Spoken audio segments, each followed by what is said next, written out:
Hello everyone, on this lesson I'm going to show how to find the variance of a random variable x that has the following probability distribution.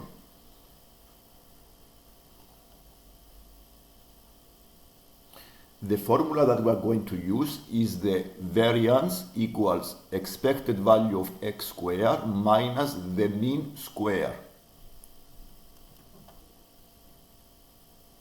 To find the mean of the variable x, we take the formula sigma x times the probability x. So we need to make another column on the table and multiply the values of the variable x with the probabilities and then find the total. So the sigma x times the probability of x is the number 3.7.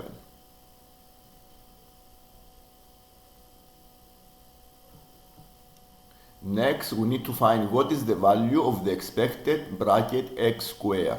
This is given by the formula sigma x squared times the probability of the x. So we need to make another column and find the x squared values and then multiply the x squared with the probabilities, and then the sum of this column give you the sigma x squared px.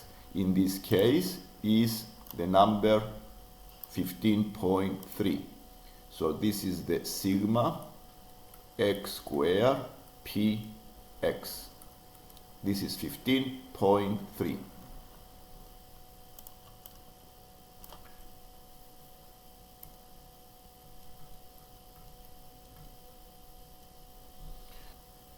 So the variance of the random variable x is 15.3 minus 3.7 squared give us 1.61.